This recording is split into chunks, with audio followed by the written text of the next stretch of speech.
lunch. We're coming at you live. It's me, Hugh, and Daniel Katz is here. Daniel, Hello. we've got a big day coming at us, right? We do? Yeah, we do with the big watches. Yeah. It's all about watches. Yeah, it's about I guess a little bit about looking at time from a different perspective, I suppose. It reminds me of that time when Pierre Trudeau was commenting. On what? He said, "Just watch me." Remember? Oh, Just I watch see. me. Just watch me. You know, how far will you go to prevent? Yeah, but didn't George Bush Sr. say something along that line? What did he say? I outside of "Make My Day" or no, that wasn't him. But That was he Clint said- Eastwood. he was saying something to the leader of Iraq. You know. Oh, "Just he watch said, me, and "Oh, you're gonna do this, oh, just yeah, watch yeah, me," or yeah, something yeah, like yeah, that. yeah. You What did know, he say? Yeah, you make that's that right. move, you know. And he was like, "Well, we don't even want to talk about Yeah, that." but I think there's something. I was looking at a watch store just by accident one day a few years ago, Yes. and something attracted me to these beautiful timepieces. And I was just finishing doing some business out at the Commerce Court area, and I was very attracted to this whole fascination of the movement that makes the watch, which is a few hundred years old. And I couldn't help but thinking that maybe there's something more to the watch than just owning a piece and walking around with it on your arm. I mean, we can tell the time with just an iPhone or a cell phone or whatever. We don't really need these things, but it's more of a, I guess, want an experience of a process of time gone by. So we're going to have a guest come on, and we're going to talk a little bit more about what the fascination When you of say watches talk, is that like what goes along with tick? Yeah, something along with that, yes. Okay, definitely. TikTok. I That's wonder if we right. get in. No, I better not talk about it. But also, you read the book Zen and the Art of Motorcycle Maintenance, right? I did, yeah. Okay, so what was the premise there? Because I want to see if that kind of matches up to maybe this metaphysical experience of watchmaking. Yeah, well, it was, and there's another one. If you meet the Buddha in the road, kill him. Right? That's Oh, yeah. another one. Have you heard that one? No, I did not. I'm Yeah. uncouth, I guess, in that Well, area, I so- mean, I'm just saying, there's a lot of different approaches to Zen Yeah. and the art of motorcycle maintenance. I don't know. I think I might have been a little too young Oh, I see. or to get the whole something gist to of it. really, really get the book when I read it. Yeah. And I haven't read it since. But it's kind of like, But it has something to do with the process, perhaps the process all about of the doing, process. and not so caught up of something broke down. What am I going to do now? As opposed to okay, let's work that's on the this. process. Yeah, that Let's is the just work on process. this, yeah, The yeah. process is what breaks down. Okay, and this Who's- is the opportunity to do this. Let's try that or whatever. it Yeah, is, let's try yeah. the Zen and the art of screwing up my day. Right? Yeah. So so that is just. But I don't get that. How does that relate to the watches, Dan? Like, and I must say, I do not understand.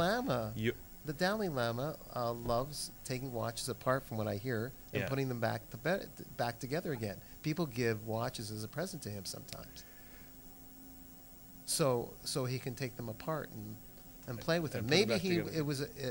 it was a craft he learned. You know, people of the cloth, of that particular cloth in that religion or that area of spirituality, they also learned to trade. I think everyone learned to trade, and he learned to trade as a young person, perhaps, to do things with mechanics or with watches in some way. So maybe that's all that is. But there's just something magical which can't be explained. It's something that one can't put their finger on it. It's sort of like maybe like a novel in literature. The reason why an editor or a publisher will read the book from beginning to end is there's something unique about that story, and they can't put a finger on it. Darn it. How did they do that? How do they do that phrase and paragraph, they say to themselves? So they read the whole thing. So maybe that's why people buy a whole line of watches, because there's something unique and mysterious about the movement, about the presentation and the fit and finish of whatever it is, and how the complications are put in there. Do we really need those complications today? No. No, you can go to The the moon dollar store. phase, the Every time you show me, because I know you got this fascination with the watches, Yeah. and you show me, what Yeah. you're thinking about buying or whatever. yeah, And I go, why don't you just go down to the dollar store? yeah. Because they got some really groovy watches down there. But that's They- not what it's they- about, is it? Well, they have their place. They do have their place. Our future guest once said that, he quoted from somewhere. He found Peter Speake-Marin, heard or read a quote from someone saying that life is too short to not experience a fine bottle of wine. Forgive me if I'm mispronouncing this. Misquoting it. Life is too short to not experience a fine bottle of wine and a good wristwatch. And he thought that was a little bit too much, a little bit of a snobby remark. I mean, every watch works, I think is what he was implying. Not every watch works. But even the ones that don't are right twice a day. Okay. So, yeah, just thought I'd try something different today. Okay. Now, and see. okay, so we're going to be speaking with Peter Speake-Marin, Yeah. and he's the what's his position there at the? Well, his position is he's his own self-made man. He worked for a number of companies like, I think he was involved with Patek Philippe. I think he was involved with Winston's. He's worked for a number of companies. Some auction place called Piccadilly in London, England. And he makes these trained other- watches? He makes his own now. He's And- on his own now. and- He has a small group that work with him. He's in Switzerland. He's in Switzerland. He's from England, Yeah. and he's residing in by the lake somewhere. Beautiful scenery in Switzerland with his wife and 2 children. Well, there must So- be something about Switzerland Yeah. that lends itself to watchmaking. Well, it's just a beautiful atmosphere. I guess that he has his network of friends, and he can work with a bunch of people there and work on different projects, get people to help him make some of his designs, because he can't do it all Now, himself. how much are these watches worth? I'm just trying to get a rough idea. There's a new one out called the Spirit that is a little bit more affordable. And when I translated it from around 9,000, whatever, in the Swiss currency, it was around 9,000. It's about $11,000 Canadian. All That's right. the starting point. But not that you and I have the money, but that watch could be reachable. Actually, I have a design here. I can't show it to the. Oh, we public might have yet, it on but the. it's do on we- the site. Do we have it on the? It's on that website. I don't know Yeah. if we could bring that up just to show that. If the site is available, we'll show it. They range, most of them, in the 22,000 euro Mhm. and up. He's teamed up with a wonderful group of independent watchmakers, Roger Dubuis and Christophe Claret. There's a the watch picture there. of the Yeah, website there. Yeah.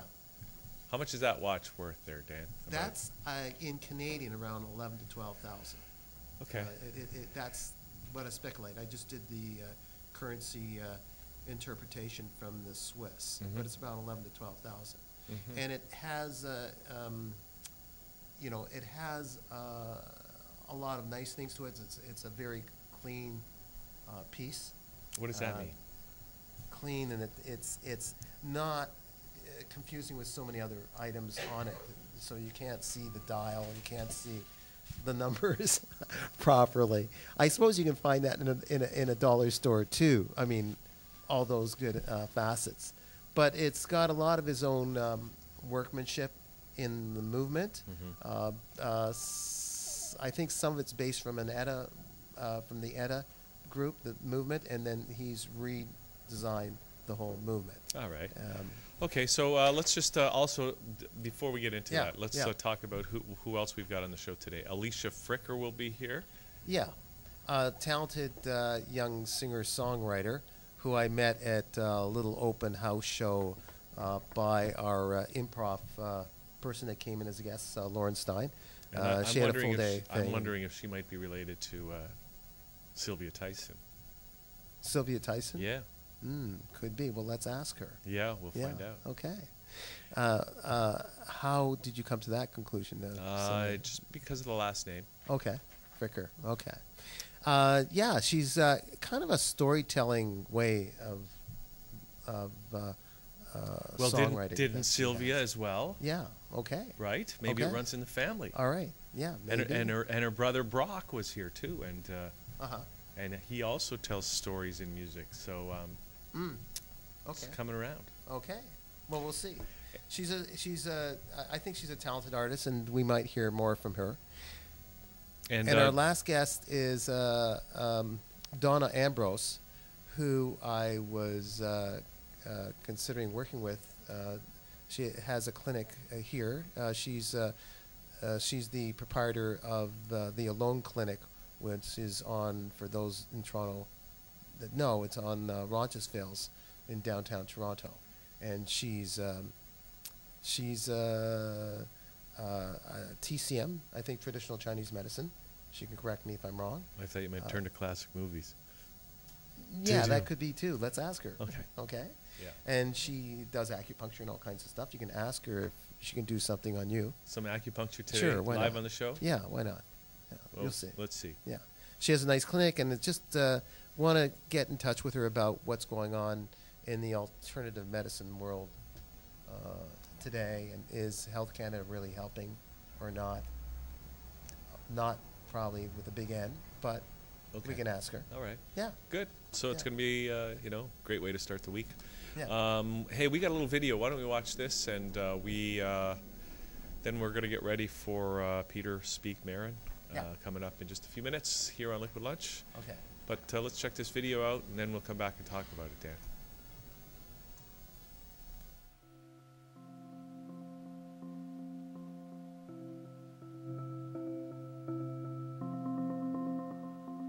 Well, I think the Occupy movement has everything to do with finding ways to take all the parts of our society that have been compartmentalized and integrating them back into our awareness.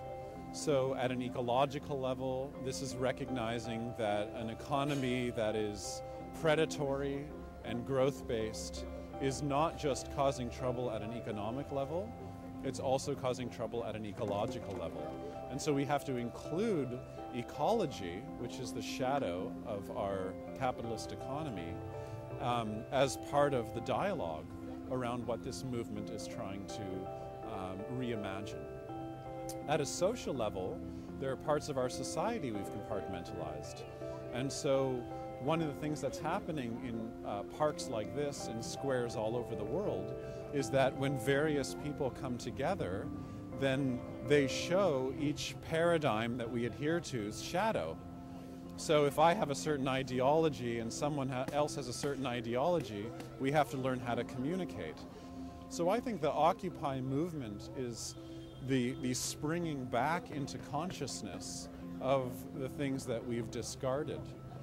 And we need them. The 1% need us, and the fish need us, and the forests need us, and the parts of our community that we haven't been communicating with need us. And all this is coming to the surface now. And that's what's so exciting. And that's also why it's hard to get a handle on exactly what this is, because this is just the beginning of a movement of inclusion. There's always a natural resistance to stillness and a natural resistance to new patterns of imagination, primarily because there's a human resistance to change. We like getting in a groove and staying in that groove. And so naturally, as this resistance grows in momentum, there are going to be people who actively repress it because it's threatening. Social change doesn't happen just through persuasion. It doesn't happen through small sound bites. And it also doesn't happen through Twitter. It happens by really putting our bodies here, face to face with others, and making change by listening and dreaming together. Love is not just a feeling. It's what emerges when we give each other our face, when we give each other our attention, when we give each other the space to really listen to a diversity of viewpoints. And I think so often we talk about difference as something we have to tolerate. But what's happening in the Occupy movement through the human microphone, the General Assembly, committees, feeding people, the development here of a gift economy, is that in the process we're cultivating intimacy that's arising out of difference. And that intimacy is this spark that I would call love. And it's what's carrying us, and it's what's warming us up, and it's the reason why we're going to win.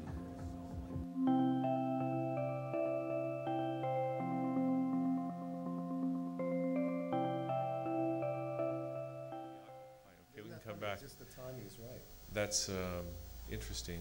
We just, I didn't really know, you didn't know what I was going to play there, Dan. No, I did not. And that fellow was on your show. That was on Michael Stone. Here, get your mic over here. Oh, yeah. Michael Stone. Yeah. He's a psychotherapist, yoga instructor, and writer, successful writer. He's written a number of books on lifestyles and we had him in the social show, commentary. in the station on your show a Yeah. while back, and I Yeah. remember that. And did you show that video when he was on your show? I believe I did, 'Cause yes. We broke off to watch his video for just a bit. Because that looks like it's part looks of like the it's very- Occupy Vancouver. Doesn't that look like Occupy On the other hand, it Vancouver? looked kind of like winter shots. That he had his coat on, And when did you get I this? mean, Because I'm almost sure this was. He's got just it- ahead of his time. I got it over the weekend. What? I got it over the weekend. I think this was done a while ago because this is part of a process that's been going on even before this anti-bank love-in, walk-in, whatever's going on in Vancouver and at James Park here. This is a whole part of a whole process. And his book was about his last book, and it just skips. I skips the title right now, but his last book reflected on I think people being more in touch with each other. So that's seems to connect with this. Yeah, what do you think about this whole Occupy thing, Dan? Well, Have you been I don't down? think the dogs that are being walked are complaining by the neighborhood. So I think it's morphed into something else. No, I'm not sure. Originally, people were staying in the parks, and it was part of this rebellion against the banking system or just people in general. It didn't really have a specific focus, and then it's morphed into homeless staying there. I'm not sure. What do you think? I'm not sure. I don't know. I mean, maybe it is morphing into that, and that's what happens when you get a whole bunch of homeless people. They have to go somewhere, and if there's a park that's got tents and food, maybe they would tend to migrate there. Yeah. But I think the fact that we have so many homeless people on the streets is reason enough to occupy. Well, they came from, I guess it's just coming out into the open that there's so many people that lived underneath bridges, maybe in the subway system. In New York City, actually people live in the subway system, from what I heard. How do they get down there? I don't know. It's just because I tried to get in it after hours here in Toronto, and they'll have none of it. You read one of those Heller books, like the guy who wrote Catch-22. Is it Heller? I forget. And or Kurt Vonnegut, one of his novels, and you might get an inkling of those types of characters that are living in that marginal end of a residential society, deep in the caverns of New York City or here in Toronto. Well, I got to tell you, just regarding, and I guess what we're doing, we're just waiting to see if Peter is going to contact us, and then we're ready to go to that any minute. But I saw that movie. Have you heard about that movie Thrive? It's just out. It's just out. And there were some screenings in Toronto on Friday. Right. There was one at Oisey, and there was one at the Alternative Thinking bookstore on Bathurst Street. And I caught the one Bathurst and where? Where's that? Just south of Honest Ed's. Oh, okay. Okay. And anyway, I caught the one at Oisey, and it was fascinating. Fascinating. So what's the premise? Well, what it is that you see the message there that sorry, what's your friend's name? Peter. Michael Stone. Michael Stone, yeah. Was talking about in that video. And with the Thrive movie, it's like this guy who obviously knows, who's been working on this stuff for a long time, put this film out. It's full-length, 2-hour or more documentary about the problems. And those problems include, of course, the banking system, what he calls elite families that run the world and have been doing for a long time. 0.01% or something, or well, yeah. Yeah. And even goes into like stuff like crop circles and aliens and stuff like that, and the weird manifestations of what do they call that? Complexity and step back there to Yeah. the crop circles. There's Yes. people out there that say, a number of people out there that say that was just contrived, that was created. No. There's no way. Those perfect There's no- circulations and designs and patterns on the crops in there's no way. England. Where was it? England? Well, Where? mostly England. Oh yeah. But everywhere. Everywhere. In Okay. Canada, there have been crop circles There have too. been? Yeah. Saskatchewan gets Really? a lot of them. Yeah. But England gets most of them. Okay. Interesting. It is interesting. Yeah. Yeah, it's a very fascinating, and it's a mystery. We don't really know. Uh-huh. Although they did see, there's some film footage out there of orbs, like glowing orbs moving through the fields, and then And see they the just, crop the circle. design's done. Yeah. Just like that, Yeah, cooked. yeah. But what they're saying is that the crop circles are giving us information. There's mathematical meaning and different information. So it sounds like Carl Sagan's Contact, like the movie Contact, Well, or the remember, book. yeah. You Well, know, one of the 'cause crop circles, and this is interesting. I don't know if you remember back. I don't know what it was. One of the Voyager spacecrafts, I think. They carried a message essentially Yeah. to extraterrestrial civilizations, and it was in code, Right. just in case any ETs happen to pick up the Voyager spacecraft, right? Right. And there was a message there using what they tried to come up with a universal kind of language to tell people out there who we are Right. here on planet Earth. There was a description of our solar system, Yeah. a picture of a human being a human form, and all this other info, right? But And what I'm saying is, there was a reply to that in crop circles. It was using the same kind of format. Somebody in crop circle gave us like a reply Right. back. Right. It's true. Interesting. Yeah. Yeah. And apparently they really do look like E.T. They do. Really? Yeah. Okay. Well, in one of the movies, we recall that you're talking about reality. I'm talking about fiction based on reality, Yeah, fiction. perhaps, where I think the Carl Sagan story, they're instructed through, I think, through radio messages of a blueprint for this ball-shaped Was Jodie Foster rock. in this? Yeah, she was. Yeah. Apparently, Yeah. that movie Yeah. is based on a true story. Okay. Yeah.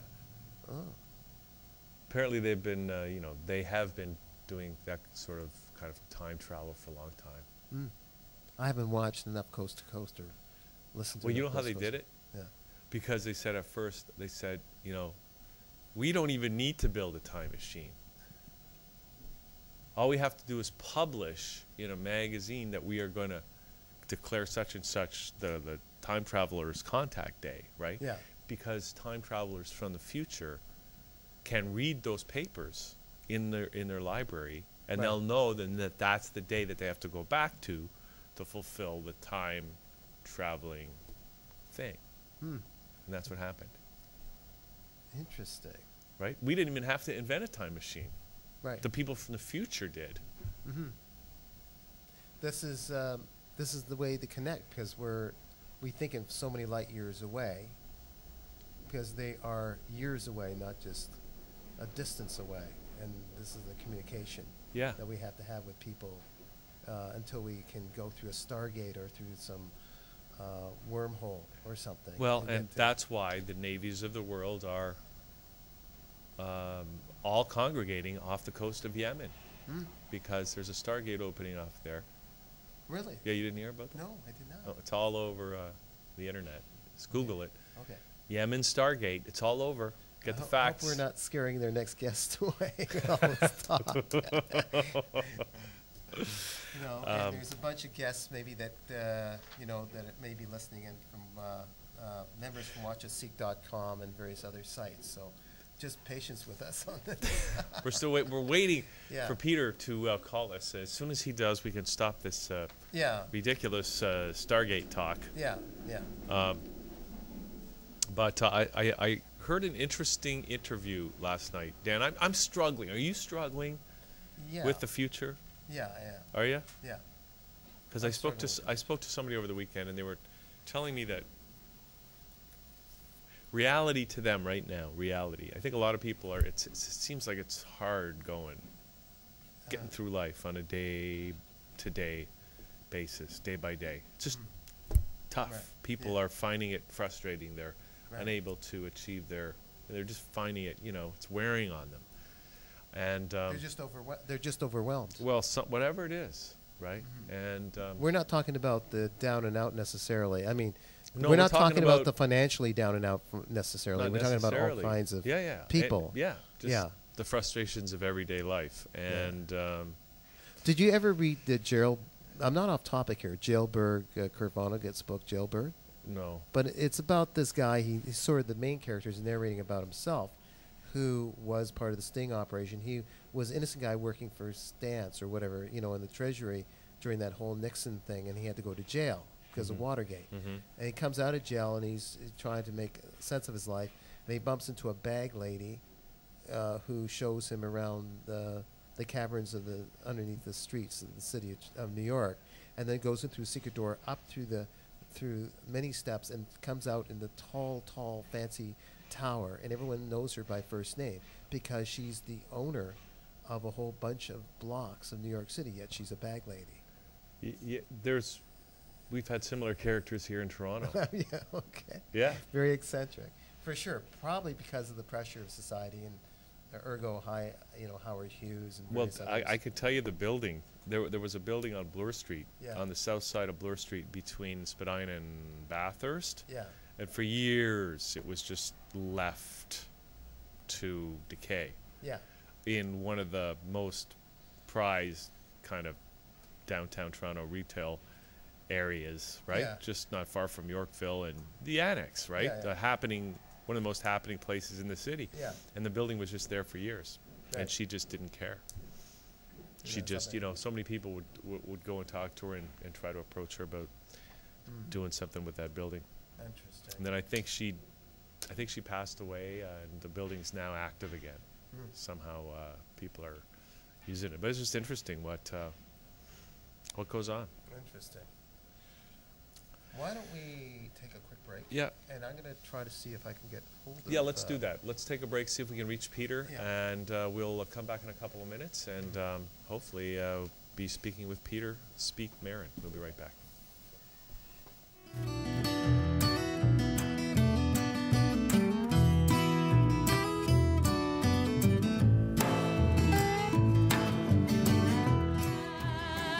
Lord, send the angels for my darling and take him to that home on high. I'll wait my time out here on earth, love, and come to you when I die, yeah.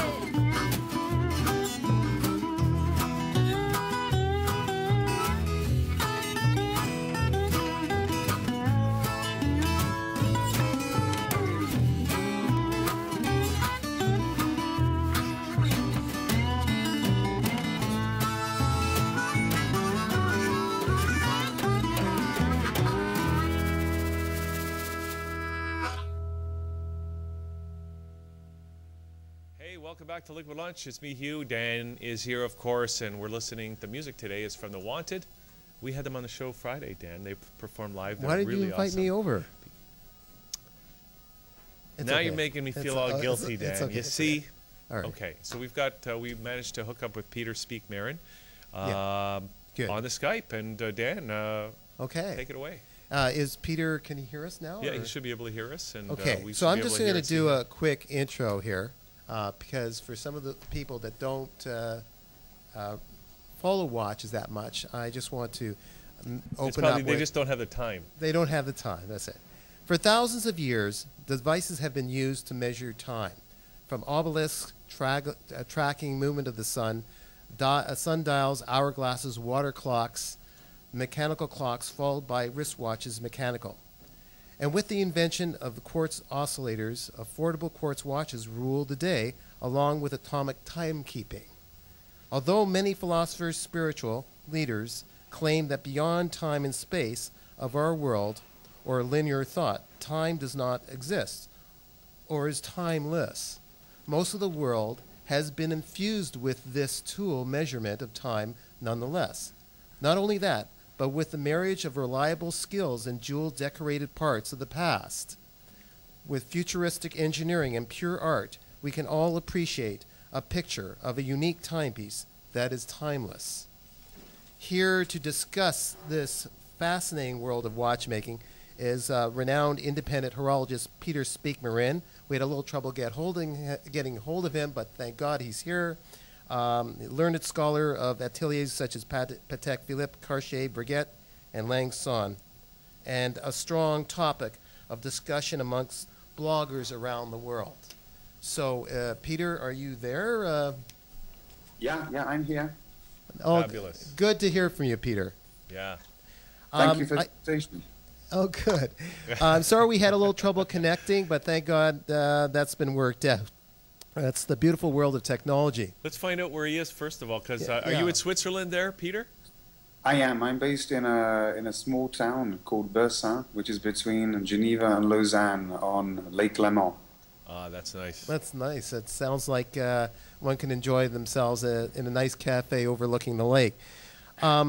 So, Peter, just from that intro, there's a lot of people fascinated with watches, and I guess it's a two-part question to begin with. What is with the fascination of watches, and how did you get seduced into the industry in the first place? Or was it something you always wanted to do? No. It was completely accidental, really. I was halfway through my A-levels when I was about 17, 18 years old. I was studying maths-based subjects, and I basically discovered that I was pretty inept at adding up, so that didn't run its course. And I searched for alternatives. And to give you the short story, I was introduced to horology by a careers teacher who thought that it might fit in relation to the things which I enjoyed and I was relatively good at. These encompassed a mixture of history, art, and mechanics. And from the moment that I actually went into the college, it fitted. I never excelled at anything prior. I was averagely good at most things. But when I went through the door of Hackney Technical College and started working on watchmaking, it worked. I became one of the best, most successful people in my field quite quickly. And I've always loved it. It's something which it appeals to every part of me. The creative aspect, the learning aspect, everything from the history through to innovation. This subject, all the way through to philosophical, can be found in watchmaking and horology. So, in a way, maybe some of the things you learned in the past really helped lead to watchmaking, like a sense of history and maybe a little bit of interest in the art. Absolutely.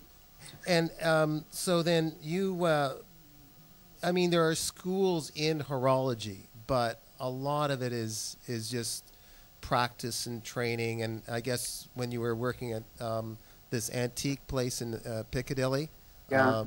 The way I tend to describe it is a little bit like driving a car. You pass your test, but then ultimately you learn to drive after the experience.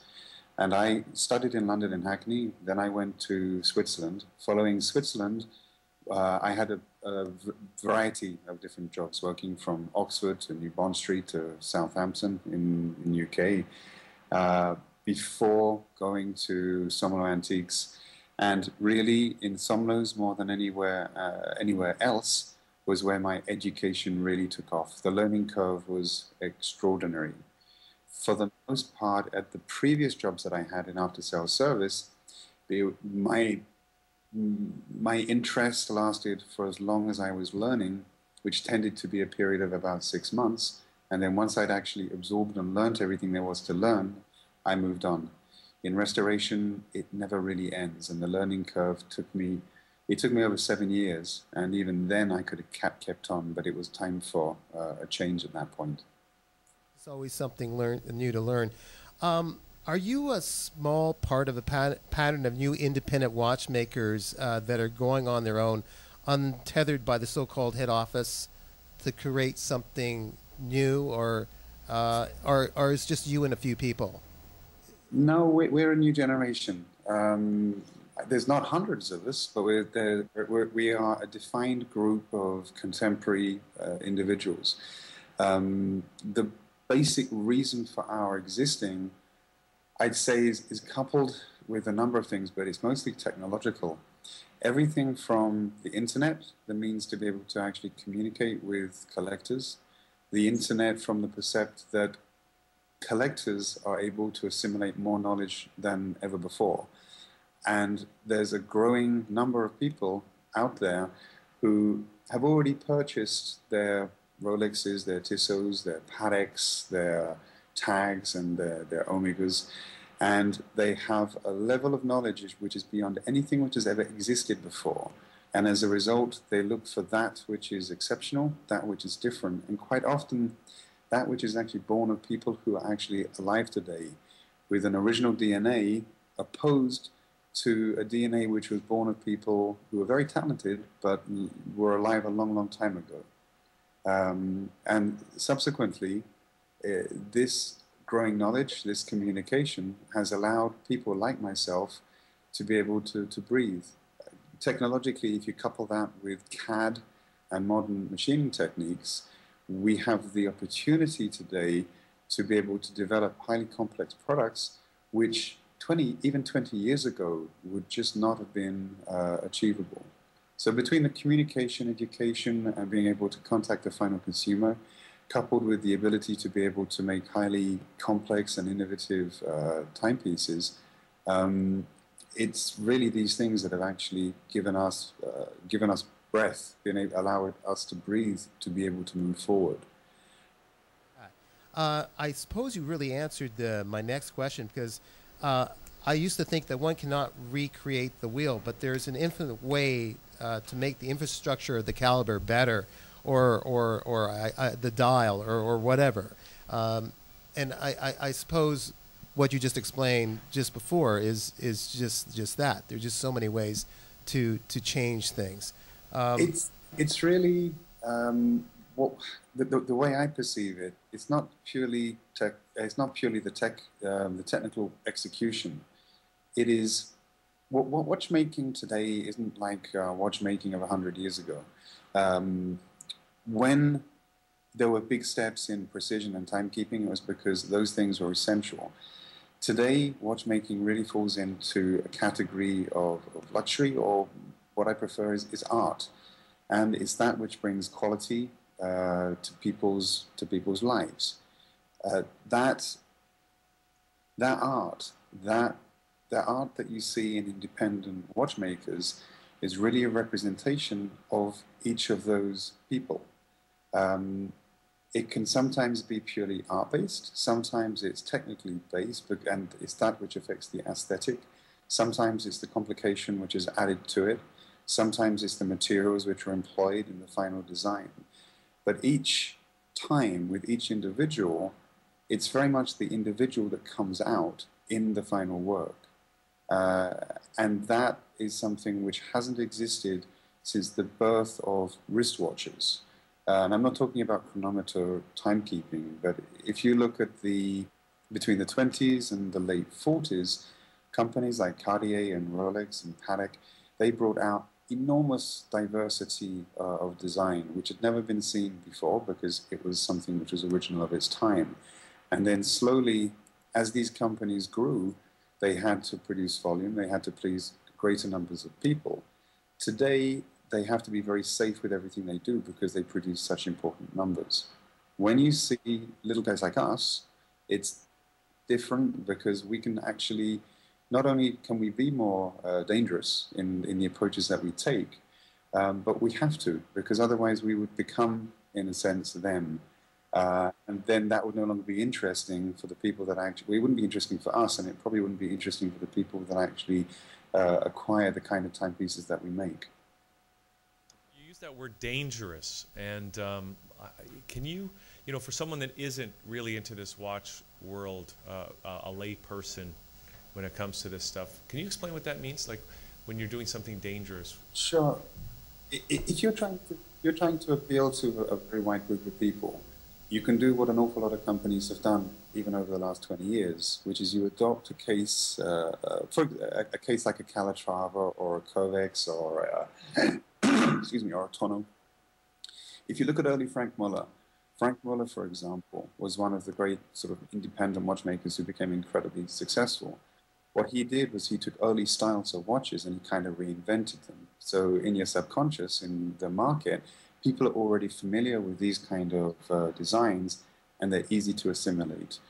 Another company that did the same thing was Roger Dubuis. They took early Patek designs and they reinvented them.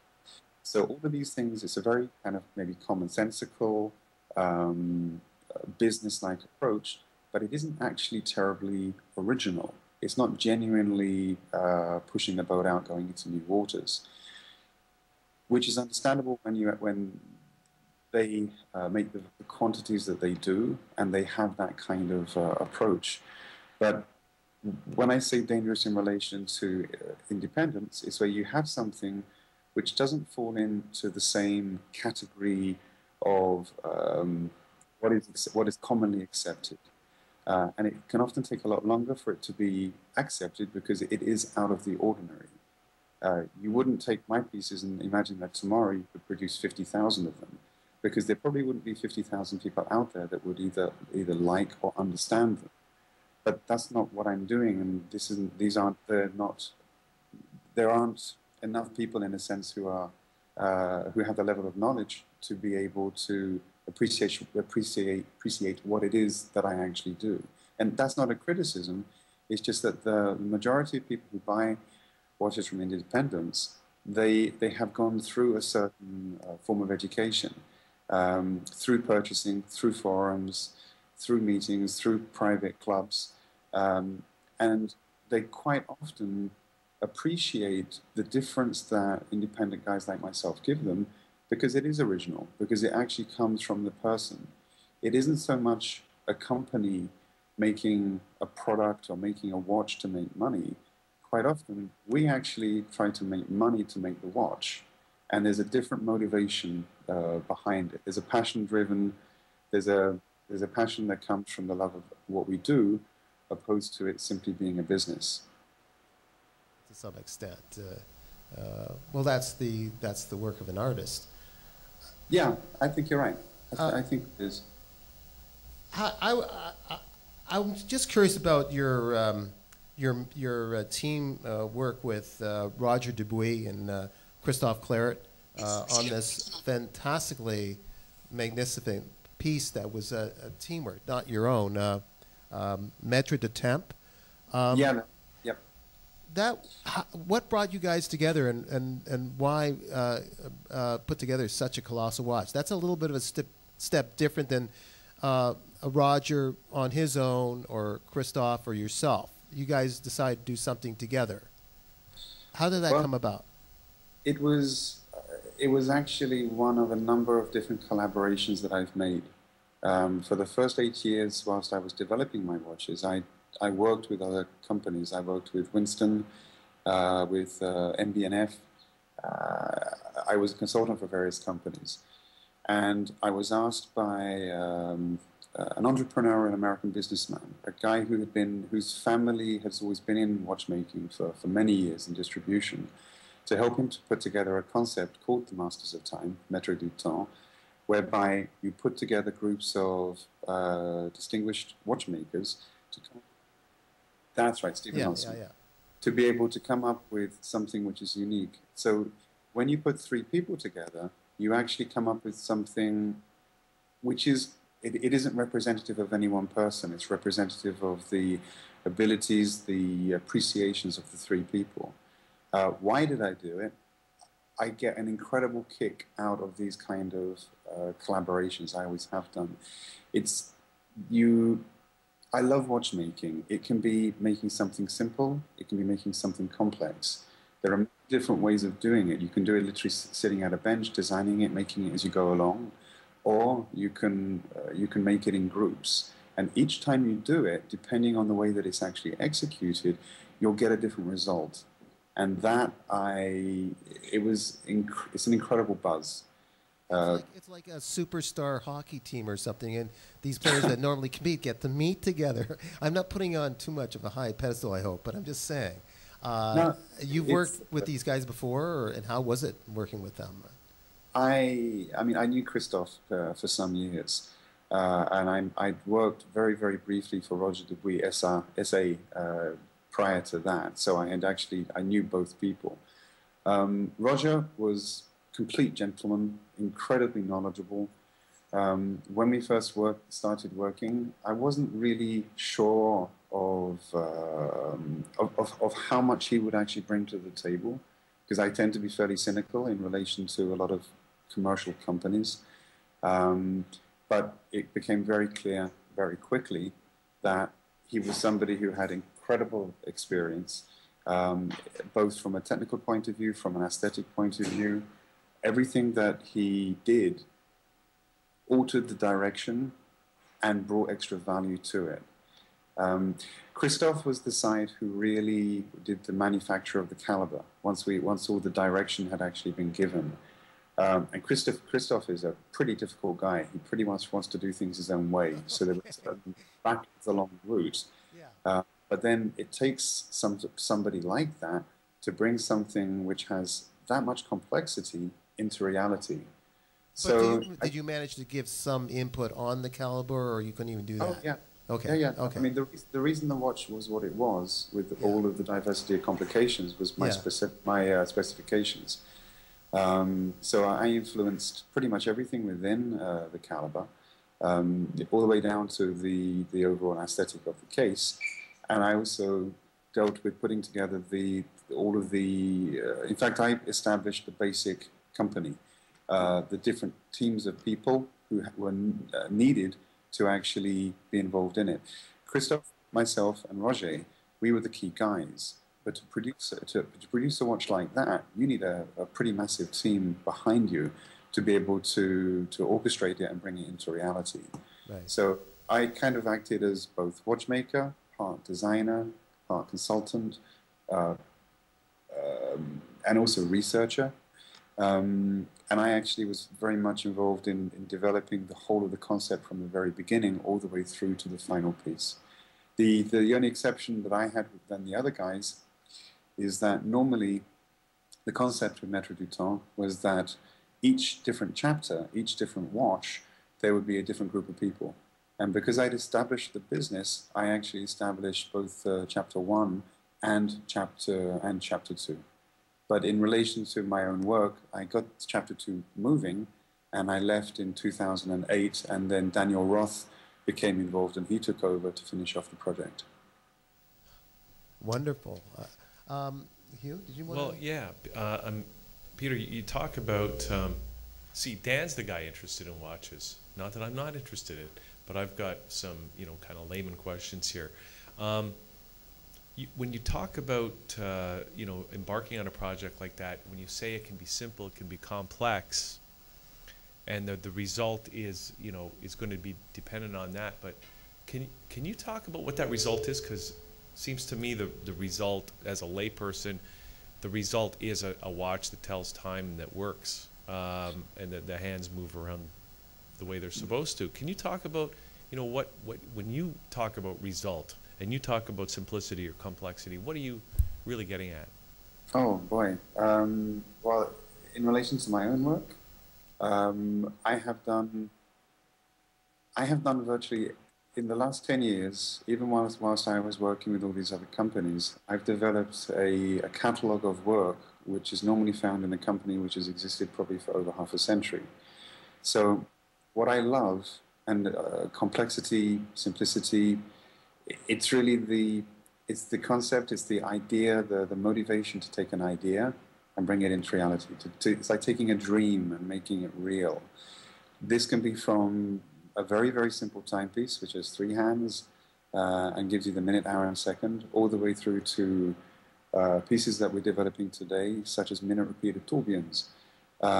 These are watches which are highly complex, have hundreds of components, have elements which are highly precise, with organs which are actually turning within the watch, and has functionality to be able to sound the time using hammers and gongs.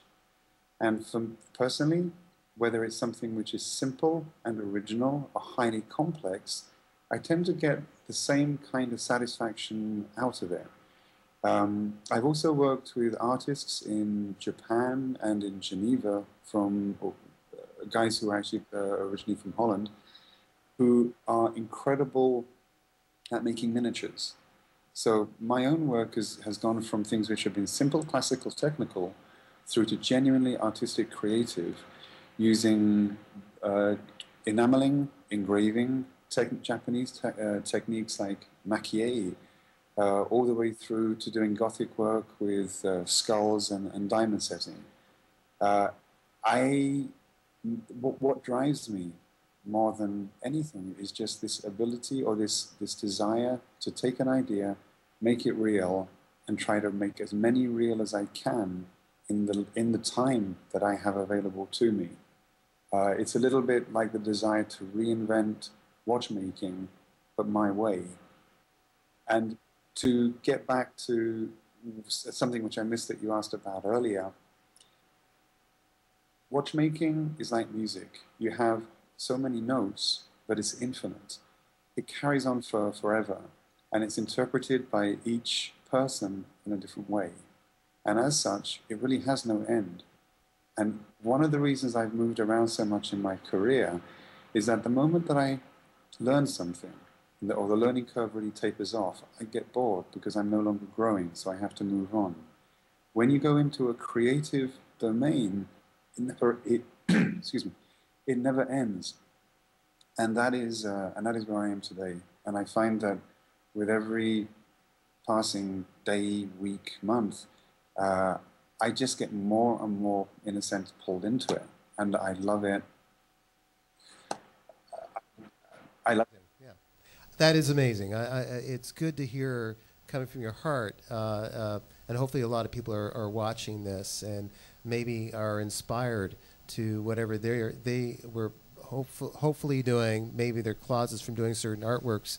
My late brother started off with oils as an artist, and he went into acrylic, marble dust, and friends would explain to me how he went through this phase and he changed to that phase, and he was constantly growing to a certain area of development, and that's what you're explaining, I guess, to us.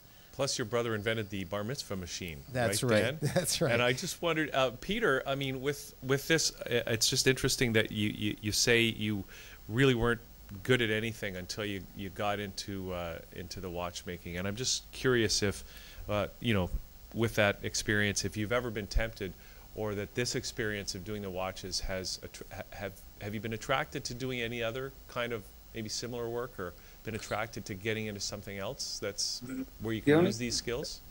The only thing, I mean, I said I wasn't good at anything. I wasn't brilliant at anything. I wasn't terrible at anything. I was just kind of moderately average to okay. But the combination of things that I maybe did better when it came to my field, they all clicked together. And it was just, I was 17 years old, and I was incredibly fortunate. The other part of your question, something else. One of the things that I've enjoyed the most with all of the different elements of horology, that I have actually sampled, I've actually touched on, was training. And I spent a number of years when I first came to Switzerland training up young watchmakers in complications. And even when I was in London and I was working in antiques, quite often I would explain to the clients from a technical and a historical point of view what the value was in the wristwatches and often the pocket watches that were present in the boutique. And that was teaching. I loved that. So if there was ever anything else that I would do, and in my field I've pretty much done everything, it would be that. It would be teaching. In teaching you learn, and imparting knowledge that you have acquired to other people is incredibly satisfying. I do it today with younger designers. As I travel, because I travel a fair amount, I don't try just to sell Speake-Marin, but I try to educate people as to what watchmaking is today. To differentiate the big companies who produce volume to what makes the guys who make 100 watches a year special, and why there is value in what they do. It's not necessarily an easy sell because it's something which is so new, but more people talk about it, and the more people I can actually explain this to, it's spreading the gospel of independent watchmaking. And it's a minefield of a subject, because a lot of companies out there, they're not doing it for the same reasons. So there has to be a fairly pertinent explanation of what differentiates one company from another. And I'd say from a watchmaker making timepieces from just a company producing a product. Tell us a little bit about this new venture that just came to be announced. Somewhat more affordable watch, but still perhaps a beautiful art piece, the Spirit. Oh, that was launched 5 days ago in London. The Spirit was a watch I designed back in 2006, and for various reasons I never realized it. It was originally, if I can bear with me just for a second, the very first watch that I ever, in a sense, redesigned or made was a military piece made in the end of the 1940s. And when I was in London working in restoration, I took this watch, I restored it, I changed the dial, I made it far more Gothic in style, and I loved this piece. And I wore it for a number of years until I created my first website, and I actually paid a friend of mine with the watch for having made that first website. The Spirit was motivated by that particular watch, but the reason it came into reality today was in my field. During the crisis over the last few years, I've known guys lose their companies, go bankrupt, and whether it's actually been, it's not been so much actual watchmakers, or they've been hurt quite badly, but also suppliers, machinists, guys who are producing the components. And it's been a pretty unpleasant period. And regardless of that, despite everything all these people have gone through, and also despite some of the difficulties that I personally had and got through, the human nature, the human spirit is to continue. And on the back of the watch, which is called the Spirit, is engraved, fight, love, and persevere. I was going to add to that, never give up, but I think that was going just a little bit too far. In there, so. Yeah. Yeah. But I wanted to emphasize it. Yeah. Anyway, I made it, and it was very personal. The origins were personal. The fact that it's kind of influenced by a military piece is actually almost linked in a certain way to the slogan on the back, but it isn't a military watch, and it's really open for interpretation to each individual, how each individual wants to interpret it. For me, it's very personal in that sense. For another person, it could mean something quite different. But it was something which was incredibly well received. I think we've sold pretty much, it's a limited edition of 68 pieces.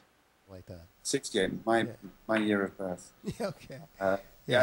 This is what you can do when you're independent. You have the freedom to do whatever you want. Yeah. So there's a lot of human stuff which is inside the watches, which is very personal to me, as is the number of pieces that we made.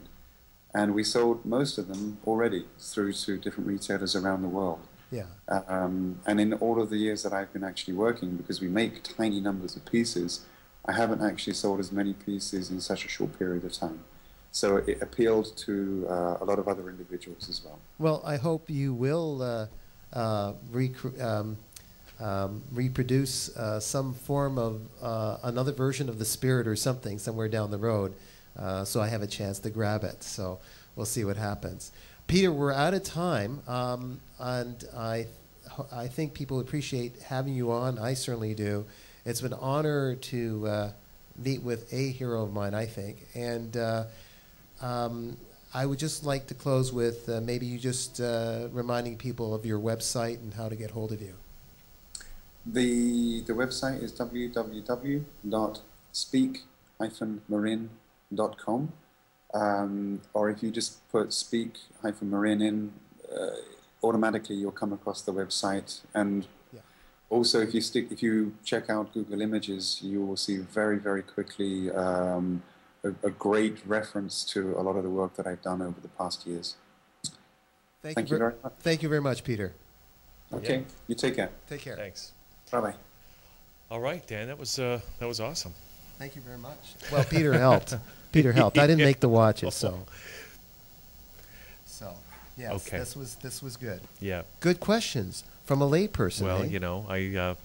because people watching out there, not everybody is a watch aficionado like you that has that education that Peter speaks about. So, I have to ask the dumb questions to. Layperson. I'm sure my next guest is wondering what the heck were we talking about. Well, and they both arrived. So let's play some Wanted.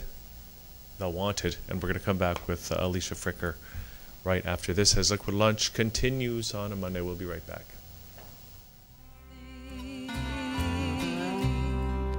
We'll rise above the scarlet tide that trickles down through the mountain and separates the widow from the bride.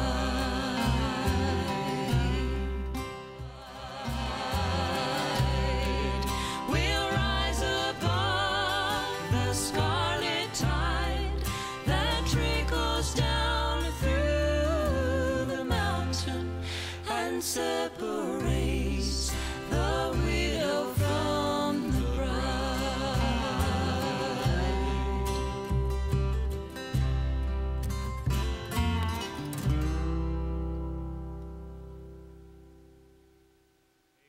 Welcome back to Liquid Lunch. We're here, and we've got Alicia Fricker here right now.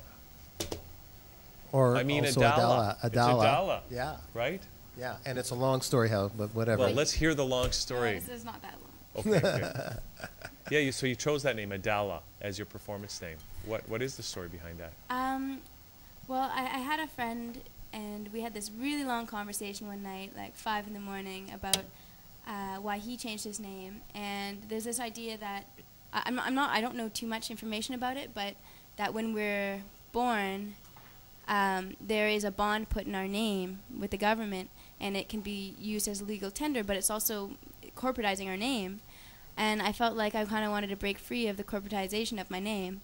And so I asked the universe for a name, and I went into meditation and asked for a name. And as I was asking, the word Adallah came out. And I looked it up to see what it meant, and it meant answer from God. So I was asking for an answer from God, but I actually got the word answer from God, which is pretty cool. Whoa, that's eponymous. Yeah. I wonder if she shared it with her. I wonder if she shared it with her aunt or whoever. Yeah, well, it's interesting because, when I heard your last name, I thought, gee, are you related to Sylvia Tyson and Brock Fricker, who's her brother, who's your dad, right? Yeah. So, and which is really interesting because Dan, when Dan described you for the show today, he said you were a storytelling singer-songwriter, and so it must run in the family or something. I guess so. We all try and have fun with ourselves, right? Yeah. You got to express yourself somehow. Yeah. Well, it's really interesting too that what you said about that bond thing, about the name that's registered with the government. I mean, that's a subject we pay a lot of attention to here at that channel too. We are concerned also. Right? Yeah, we are. Yeah. Yeah, because what are they? Where's the money? They're making money off of us. We'd like to have some. Yeah. When does it come? But maybe you don't get it if you change your name. Well, she's I got don't know. both names, Well, I just got in both case. names. I still got my passport with my other name on it. Just to get, have her cake and eat it too, Yeah. So. Well, that's what we all want, of course. How many songs can you do, or are you prepared to do for us today? I could do 3, 4, whatever. Well, like whatever you why don't we feel hear like. one right now, and then Yeah. we'll come back and chat. Okay, wonderful. Yeah, this one's called Beautiful. I wrote it the other day and really, really love it. Yeah. And, yeah. Go ahead.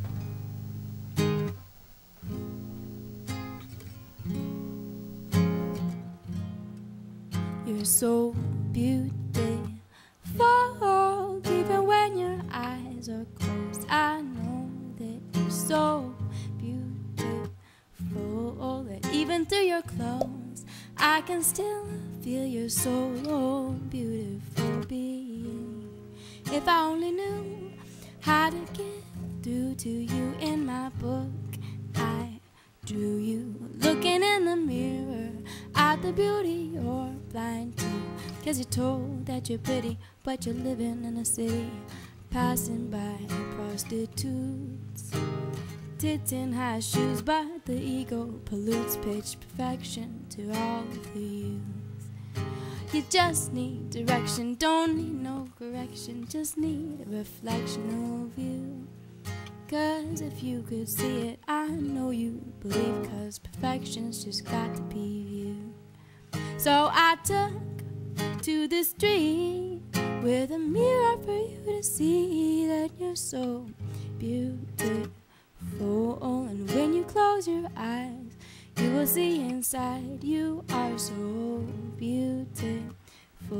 And you have always been, and you will always be full of beauty, yeah.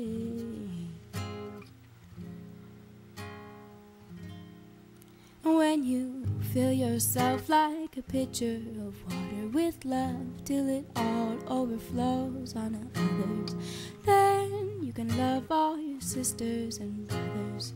Then, maybe then you will notice our beauty.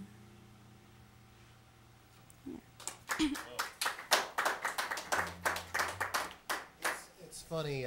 We just our previous guest, one of the top watchmakers in the world. We talk upon the metaphysical, and he had one of his good watches, more affordable, but still expensive for us. Had persevere. It was called the Spirit. Persevere, fight, love, and here you come out with the song, "You're Beautiful," which I'm guessing is it. It's a message to everybody. Yeah, Even to look yeah, inside totally. yourself. There's a lot of people that are really insanely beautiful people and really shining, but they're so scared of judgment. They have so much fear, so much self-hatred, and they just don't know how to love themselves. And because they can't love themselves, how are you going to love other people, right? You need to fill yourself up like a pitcher of water with love until it overflows, or else you can't love out, or else you're just draining yourself, right? You need to learn how to love yourself first. So you must have lived several lifetimes before you came back as a young person now. Oh, and trust me, I can have a long conversation about that. Really? Let's talk about that then. Really? Are you reincarnated? Many times. Really? Many times. One day I used to model for Life Drawing, and one day I was walking with the teacher from the class, and we decided to go into a bookstore. And I go in, and I just do like one of these quick turns, and the first book I pick up, there's a picture. It's a painting on the front cover of me and my boyfriend at the time, which is like crazy. From a previous life? From a previous life. Well, it was done in Wales in like 1800s, but it was perfectly us. Like, and I've had tons of paintings of me done. Like, I know what a painting of me looks like. But but do you have a different body in each life? Like, do you look different? No, actually, usually it's very, very similar. Like, very similar. And I've seen other paintings of me, too. There was a native one done. But, yeah, I've definitely, like, I walked into the Ram yesterday, into the Egyptian section, and like my body started vibrating. Like I almost felt like I was gonna faint because it was just so intense. Yeah. So what was going on in ancient Egypt? Into that. What was going on in that I culture? have a lot of interesting theories on Egypt. Really? Yeah. What's your most interesting, most true theory? I've done a lot of alien encounter practice through dream state things, and I feel like there were beings that came down at some point during that time, mixed with some really supreme beings around that time. So there was like supreme beings, like, you know, Mother Mary and all these people reincarnated maybe a couple lifetimes, their souls split up into a bunch of different people. So there was those people that were like souls that were fragments of these supreme beings. And then I also feel like there were also beings that came in from other planets. And there was, in my, how I feel about it is I think that there was a lot of control that these other beings put onto people at that point in time. In the Egyptian in the area Egyptian in the Middle time. East. I feel like control. Yeah. Yeah. Bad, but you know, maybe people needed it as well, right? Like David Sarita. democracy can only work so well. Like look at Occupy. It's wonderful, but it's really difficult. On But- Coast to Coast, David Sarita was a guest we had out of California, was talking about research on the harmonic codes of the pyramids and something to do with deciphering the horoscope, certain stars related to the pyramids, and it wasn't all done by man. So it's kind of Totally. interesting.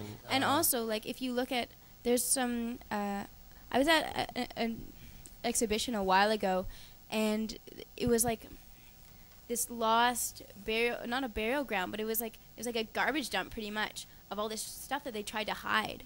And it was like all these really crazy encrypted metal pieces, but it was like written like weird languages and like totally crazy, and I feel like and supposedly also in one of the museums in Cairo there's a piece that's locked away in one of the, like, you know, kind of hidden, that has pretty much computer programming in the back of it, and it has an opening of the on the mouth of it, so that when people would ask it questions, it would speak back, and they would think it was a god speaking. Where did you hear this? Sounds good. You have your I have sources. my sources. Okay, let's hear another song. Yeah, of Okay. course. This is my winter song, I guess. I call it Voice of Winter, but it's just, you know, whatever it is. Let the heat of your heart suit your core. Everything that was old back then will be new once more. Ice on the rocks, they talk real slow. Feet walking on water and they're treading gold.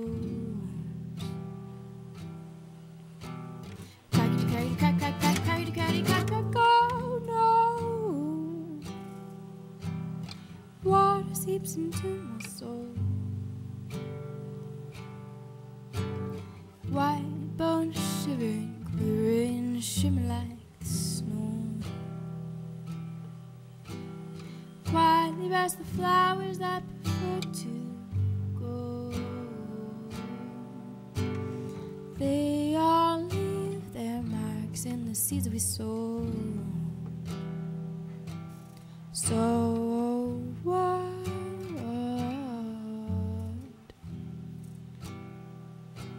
So what?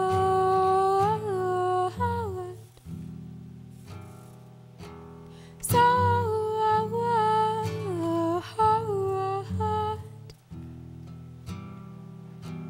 So what?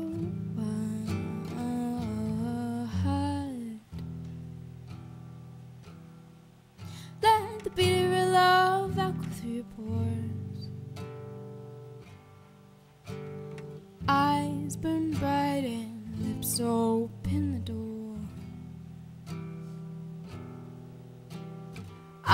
echoes, the voices of the wind that blows. Trees talking through the body, you can feel its ghost. Oh, ah,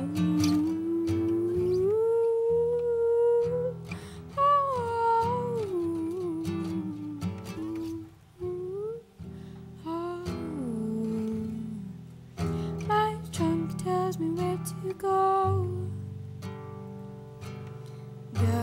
guided by the pull of the moon's soft smoke. Sultry and the self-intertwined like rope, deep patching up these holes in myself are so what?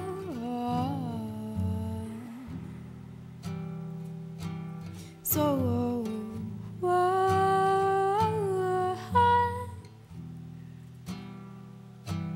So what?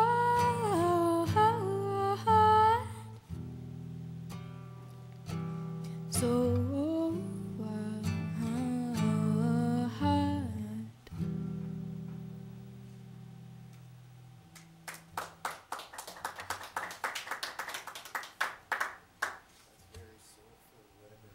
Yeah, I when didn't get all, because where I'm standing the lyrics, I'd have to listen to it a number of times, but it's obviously, as poetry, you're not trying to interpret everything.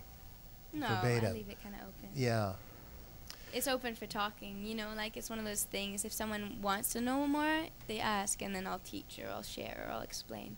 Of course. But it's, But you give your own twist on it, yeah. yeah. Maybe we'll close out on another song. Is that okay? Or what do you think? I still have a couple questions I'd like No, to yeah, go ahead. ask.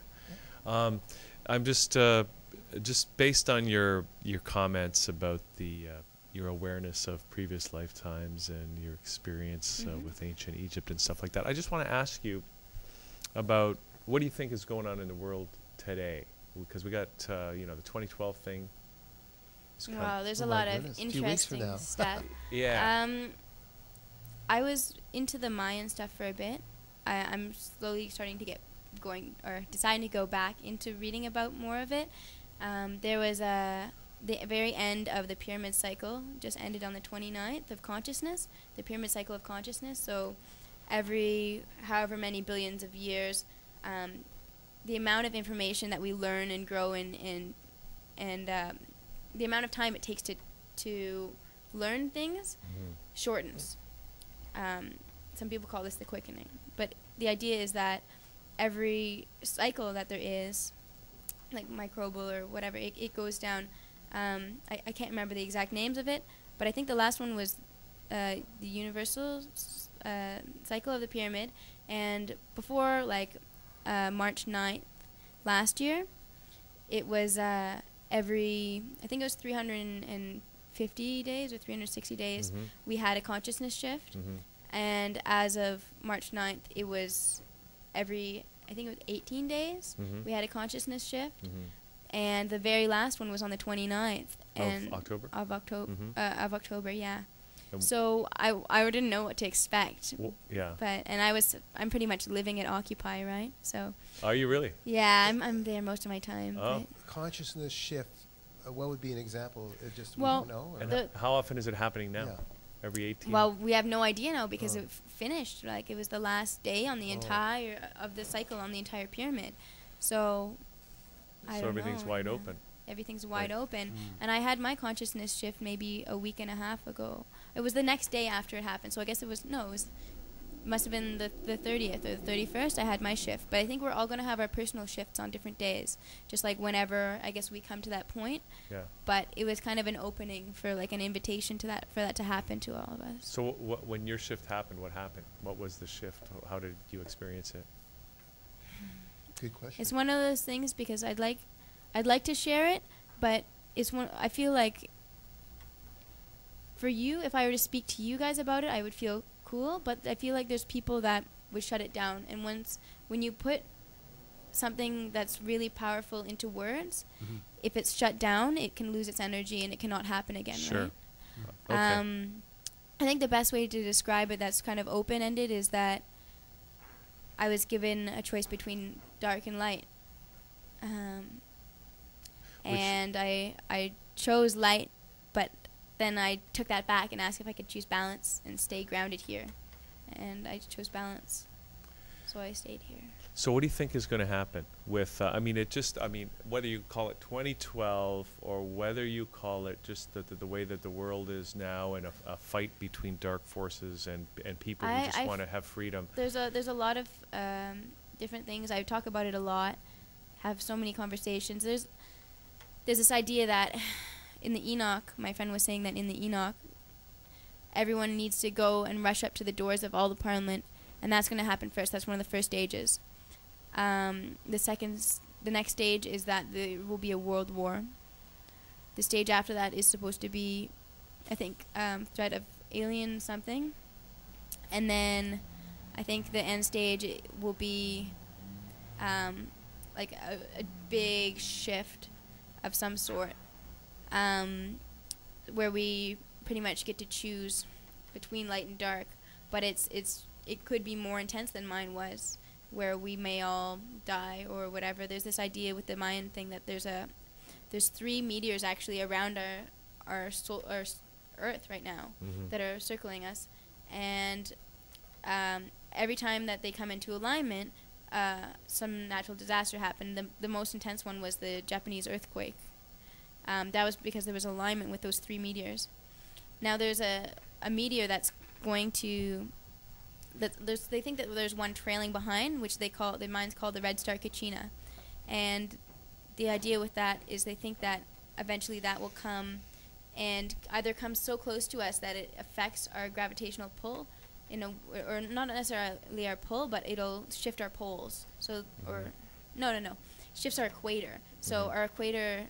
I know some people who've had prophecies of it, and that the equator will be running through Ontario. That would be good. Yeah, I know. It would be nice. Well, let's hope. Keep our fingers crossed for that one. But there's lots of different things, and we don't know how it's going to affect our bodies, right? Yeah. Right. But we may lose material existence, and I'll go back to one energy, or there's ideas that it'll go like the Big Bang when it starts like a prick, and it goes out, and it'll come back to one. But we don't really know, right? Well, there's a whole Pandora's box here.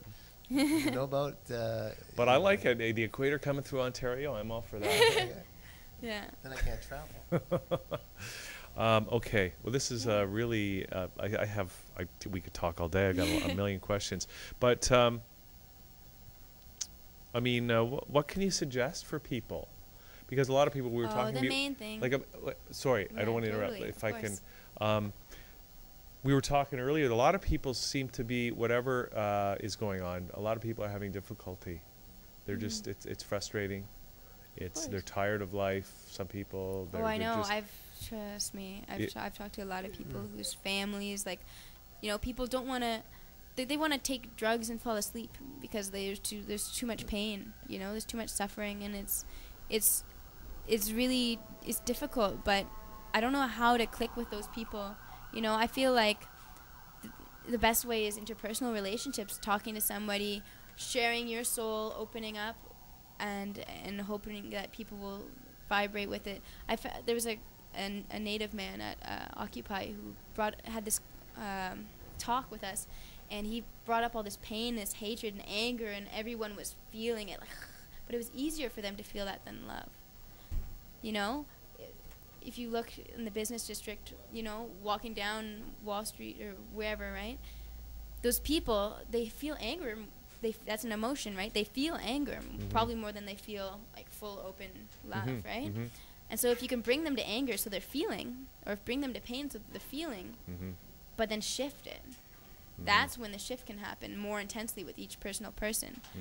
Because they're already open. They're already feeling something. Because a lot of people shut down their feelings altogether, right? Yeah, but the easiest for most people to feel is anger or pain. And that's so if you can bring them to the point of feeling sadness, feeling anger, feeling whatever, so they connect with themselves, and then change it to positive. Like this native amazing person at Occupy, it's just like, everyone's heart was just like beaming. At the end of it, it was incredible, and if we can learn to connect that way, but also there's a couple of steps that mottos that I have that are really simple. It's just if you can learn to take meditation, like time to meditate, or just sit with yourself, or just love yourself and listen to what you want to do, you know. If you want to sing and dance down the street, do it. Like, really do. Because if you're not, you're limiting yourself. You're not loving yourself. You're not giving yourself that love that you need to be doing to make you feel like you are you, you know? You have to find who you are and express it and be it without care of judgment. And the other one is also with time. Like, if you're here and you want to be there, instead of looking over there and wanting to be there all the time, you're not going to be happy in your present moment, because now is the only time. Beautiful. Yes, excellent. If you can have an idea of where you want to be so that you have a direction, but only look maybe 4 steps ahead of you in that direction, you'll still be in the present moment. You can still observe the flowers, the trees, everything that you walk by. You're not going to trip and fall because you're looking all the way over there. You know, it's all about being here now and in that present moment, like respecting your environment, respecting yourself, loving your environment. Because when you love yourself, then you can love others. Yeah. I think it's a reflective of people being on the phone all the time or preparing something, and you see on their face that they're looking ahead too much all the time. Yeah, it's not just looking ahead, they're just in their head. Yeah, You know, people need to get into their bodies, they need to feel, they need to express and be, you know. Okay. Can you play one more song for us that's going to like touch everyone's soul and get them to do that? Oh, I don't know. I can play something.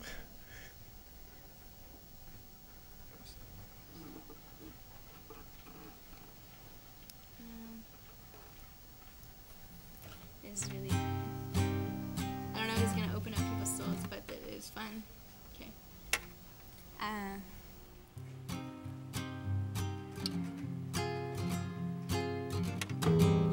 Sorry, my keyboard's being funny. Okay, give me a second. There you go. Cable malfunction.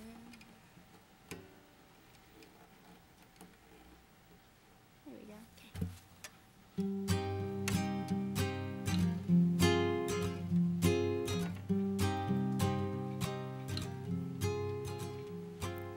Fire, fire, itamalazaya. Fire, fire, itamalazaya. Ah, ah, ah, ah. Fire, fire, itamalazaya. Shine so bright in the light of your fire. I'm woman, water, and I'm here to keep that fire, fireman alive. I'll twist you and I'll turn you in all ways and directions so you can feel the wind between your thighs. Oh yeah, so let your fire, fire burn. I can feel the heat hotness. Let your fire, fire burn, fire burn. I can feel the heat hotness. Oh, your fire, fire, my desire. Fire, fire, it's my desire. Ah, ah, ah, ah. Fire, fire, it's my desire. Shine so bright in the light of your fire. Through the storm, I'll keep you by my side. You keep me warm and you keep me dry. I'll make you wet when our fun is ended. But for now, till your fire, I'll be tending. Fire, fire, I'll take care of you, take care of you, take it. Take your stick and spread your legs into ooh. And we'll have a smoke till the ending of the blue. And I'll smell like you for all the week, and I'll never forget the peak of our fire, fire, let's see the fire. Fire, fire, let's take the fire, ah, ah, ah, ah. Fire, fire, let's take the fire. I'll put out, and then I'll put out your fire. Fire, fire, I took care of you, I took care of you, took care of you.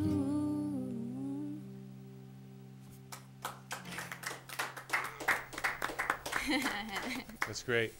Somehow, somehow the way you play is when makes me want to clap silently. I don't know what it is, but it's funny. But anyway, this has been great to have you on, Adallah, and Yeah, thank you guys. and thanks for coming in, and good luck down at Occupy. And do you have any? I don't know. Do you have any performances or anything, or do you have a website that you want to let people know about? Yeah, every other Monday. So I'm like, I guess, is it Monday today? Today's Monday. Okay, so today at 10 o'clock at the 460, which is beside the El Macombo. Oh yeah. Yeah, the 460, there's Rising Sun Cabaret, and it's every other Monday, and it's such an amazing, amazing thing. It's so wonderful. It's like an open mic, but we also have people, like guest people come in and do stuff, but all the musicians are phenomenal, like phenomenal. Yeah. It's ridiculous. So it's really, really like close to your heart, and everyone's really tight and beautiful. So I play that every other week, and yeah. And I that's- noticed you that's say tonight. phenomenal. Yeah, So that's okay. it's both. So the 460. Is that just south of the Elmo? Yeah, it's actually right next door, Yeah. South of it. Okay. And yeah, it's on Spadina, just south of college. Yeah. Okay, great. Do you have a website? I have some music up at soundcloud.com / Adallah Fricka. Adallah is like ADALLAH FRICKA. So soundcloud.com / Adallah Fricka. And Sorry, yeah. FRICKA. Yeah, and I also have like visual art stuff. You know, I have www.fricka.ca. Fricka.ca. Yeah, Okay. FRICKA.ca. Great. SoundCloud.com / Adallah Fricka, right? Yep. Okay. Thanks for coming in. This is Yeah, great. thank you guys. So let's take a little break, Dan. We got lots to think about. And we're going to come back with Donna Ambrose from the Alone. Alone clinic. Yeah. Chinese medicine. Yeah. We're not alone. We can be taken care of. Nice. Yes. Okay. I do that too. Whoa. We'll be right back. Backchannel.com.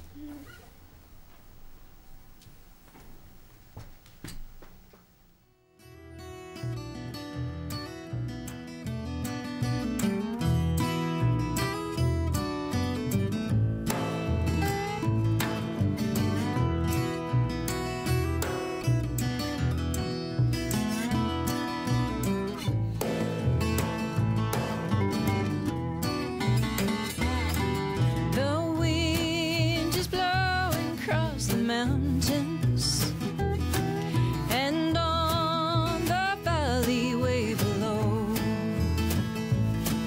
it sweeps the grave of my darling. When I die, that's where I wanna go. Lord, send the angels for my darling, and take him to that home on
light.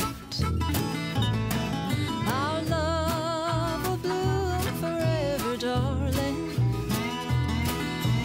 When we rest side by side, Lord, send the angels for my darling and take him to that home on high. I'll wait my time out here on earth, love, and come to you when I die, yeah.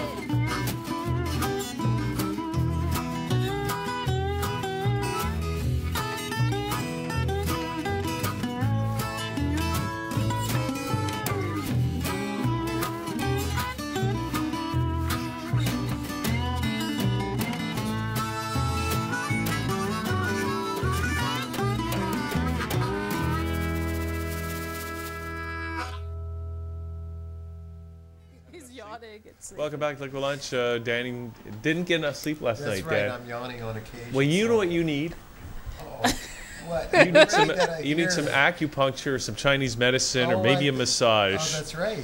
right? And we From have, our guest right here. yeah, Donna Ambrose is here, and Donna. Yes. Do you do all that? Not myself. I do Chinese medicine, the full gamut of it. The full gamut of Of it. Chinese medicine. I was traditionally trained, but Yeah. at my clinic there is They have everybody. quite a variety. Yeah, Are you you got. reincarnated too? Like, were you a Chinese doctor in a past life? Possibly, I don't know. No, but I love Chinese medicine. Yeah. Really? Now, why? What? I mean, what was it?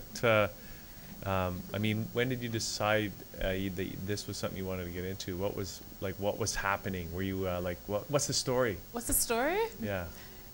So I always knew I wanted to be in the health field. Because when I was 14 in high school, I fell in love with my biology teacher. Not in love with him, but you know what I mean. Yeah. Yeah. I fell in love with the body, just the way that he explained it, and I thought, oh gosh, this is fascinating. But prior to that, I just always knew that it intrigued me. Yeah. And so I went on this quest. So, you know, I finished high school, did CEGEP. I'm from Montreal. Did CEGEP would be, you know what CEGEP is? We know what CEGEP is. Did CEGEP.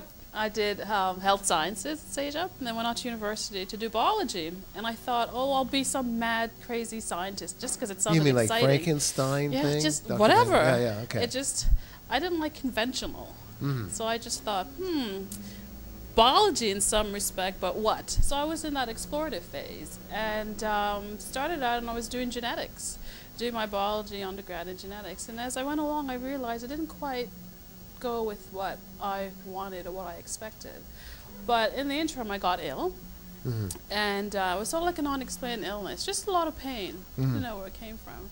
So long story short, I came out of school, much to my parents' chagrin. I'm like, well, I'm just going to find myself. That Yeah. whole find myself theory that every Yeah. child has probably told their parents. And at that time, I had moved to Toronto, blah, blah, blah, and I found an acupuncturist. I don't remember how. I just remember reading up about it and thought, Yeah. oh, I'm sure this can help me. And I distinctly remember, sometimes you don't remember things, but you'd remember the feeling. Right. So I don't remember what happened in that first session, but I remember the feeling after I left. It felt like I was on springs, and I hadn't been able to move for such a long time. And it was such a great feeling. It just resonated with me. And so I thought, oh, I'm going to explore this a little bit more. So that was the beginning. And that was ages ago. And then you went to Yeah. school for it? And then I went to school.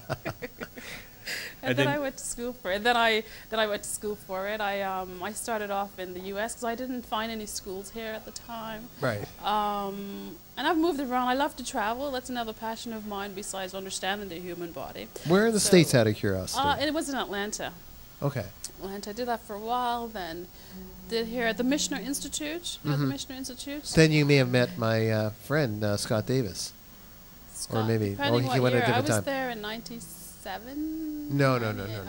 Okay. He was after you. Oh, then. right. Okay. So then I did Yeah. Chinese medicine there. They had a great acupuncture program academically.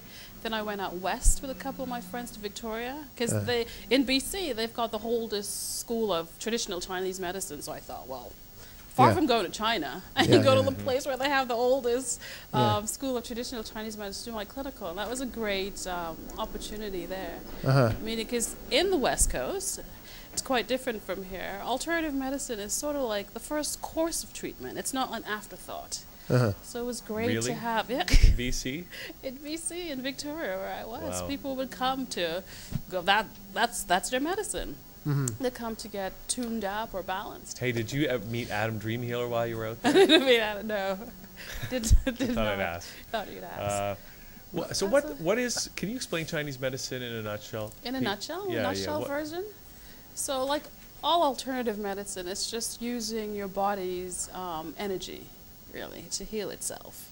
And the body has this amazing ability. It has nothing else to do but to heal itself. But it needs to be in the right environment. So having said that, what's the right environment? Right environment, the Chinese has discovered over thousands of years ago. It's highly controversial. It's 5,000 years, 2,000 years ago, but needless to say, thousands of years ago, that you can tap into one's energy. And for example, if you've got pain, it'll be a blockage in your energy. This is like simple nutshell version. So let's unblock this. Find out where the pathways, there's several pathways, they're called meridian pathways. And on these pathways, there are points, acupuncture points, and there are hundreds of them. But it's also connected to this. I don't know if you follow it that much, but the 5-element theory with fire, earth, metal, water. That's part of the Chinese medicine theory, 5-element theory. And so there's a system that balances the body. It's not arbitrary. Right. If you've got a headache, it has to be that something else is going on in the body. What's causing it? Let's find the underlying root cause of what's happening. Which system is out of balance and which one's not doing its job? But isn't it better just to take drugs to mask the symptoms? Depends on your school of thought. Why mask it when you can just solve it? He doesn't like that. He's just saying, yeah. But I'm just, you're the devil's advocate. I'm just Yes, fighting yes. for the, the Western drug companies. Oh, yeah, Yeah. not. But then what's the problem with that then?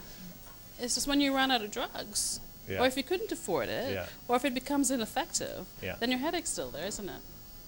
Yeah. Yeah. Well, And there's side but effects. still. And the side effects. Yeah. Of course. Needless to say, that's understood. Yeah. The damage on your organs. So if you can find out what's going on within the body, which organ system is out of place, Yeah.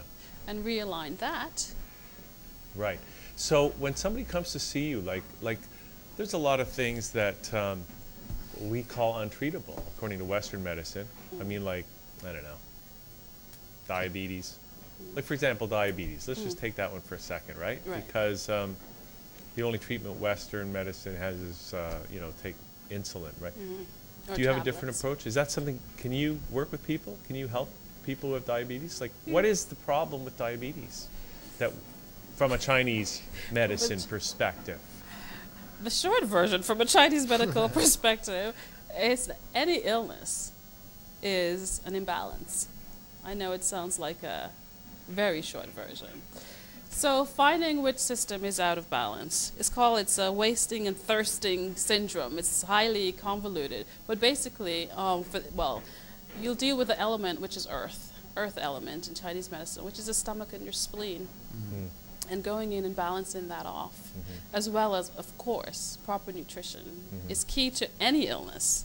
Any illness at all. Well, it's so important that when a traditional Western doctor goes through his 7 years of medical school, they give him at least an hour course on nutrition. Right. Right? That's how important it is. Right. It's fascinating how we underestimate the power of nutrition to heal ourselves, to heal the body.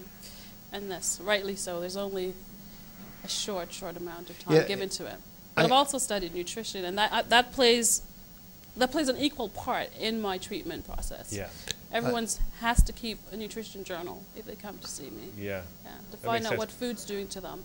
Yeah, and some foods might be good for some people with some conditions, and not to be touched by other people with other conditions. It's a perfect little tiny book. It's called One Man's Food's Another Man's Poison. Yeah. And so what might be great for you might not be good for Daniel. Might not be good for myself. But how about goji berries? Aren't Goji they berries. good for everybody? They're good for everybody. There's certain things that are good for everybody. So, but within reason. So.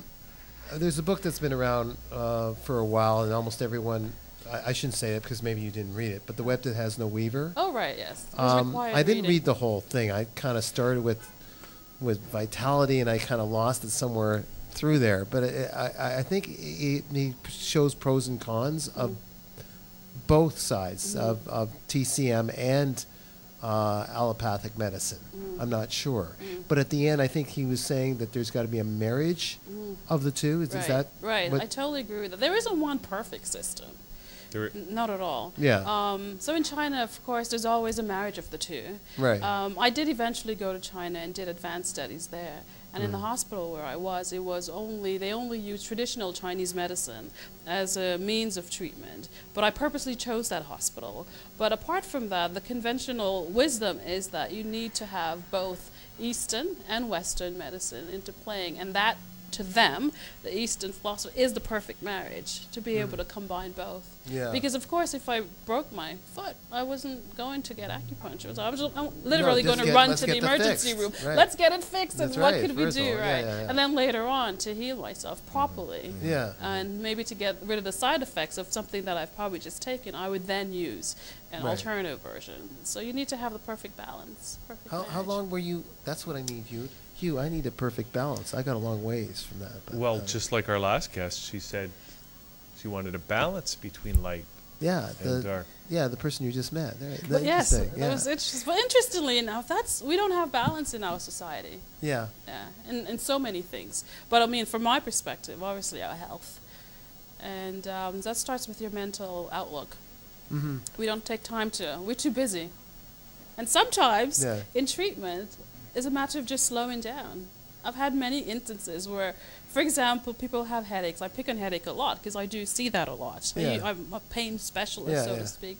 And something as simple as getting rid of your cell phone and using on your ear and using a headset, Yeah. or something like that. Simple things that can bring But balance back even into How to about your life. Egyptian biogeometry? See, I've got Egyptian biogeometry on my phone. You see that? I see that. Okay. I heard about that. Yeah. And It really works. what does it do? I mean, I It don't just, It, ameliorates. it dispels the waves. Oh, I Yeah. see. Definitely. Oh, I see. Magnetic therapy works in quite the same way. Really? You see, I have Yeah. these rings. These are magnetic All right, are they? rings, Oh, right? right. They're And his life rings, They he calls operate them. according to the principles of Chinese medicine to confer upon whoever wears them not only eternal youth, but also physical immortality. Do you buy that as a Chinese medicine practitioner? He's 85. So he's you're old. actually, I was just going to say, so you're actually in your I- 70s. I can't tell you how old I am. I'm sworn to secrecy. Are you sworn to secrecy? Internal youth. How long were you in China? How long was I in China? I spent a summer The summer, okay. in China, yes. Yeah. Doing And- clinical observation Uh-huh. at the hospital. What And did you see? Did you see any like real miracles? I've heard some real amazing stories about, Chinese practitioners that live in the mountains and only come down when they're summoned by the emperor. What was miraculous that you might not think is a miracle is the dedication that people have towards their health. The onus is on them to take care of themselves. So in the morning on their way to work, if I were meant to be at the clinic at 8 o'clock, you get there and there's a huge line. So you thought, okay, well, I'll go at 7:30 the next day. And you get there at 7:30 and there's a huge line. And this is like on their way to work. And on their way from work, there's a huge line. And they can come twice a day to get tuned up. The people, the patients. Patients, just the average working person. So that's worse than our emergency rooms here. That's worse in than Canada. But the point is they have to stay in balance. Uh-huh. And so they don't get ill. So they have what you call a healthcare system. Technically, we have a sick care system, Yeah. don't we? So we tap into it if we're sick. And they've got a healthcare system. They tap into it to stay healthy. Which they would be have- so they cheaper, go right? even if they're okay. They With- go there for their tune-up, just to stay balanced. But in Yeah. terms of miracle, to answer your question more directly, I've seen people that had poison, a leg probably 3 or 4 times the size of what it would ordinarily be, and coming into the doctor's office, and it's not like where you have a private room or anything. This is a room, and 3 beds in a room, and 12 people waiting. It's very, very, very different in terms of setup. And having surgery right there and then with acupuncture needles and a scalpel.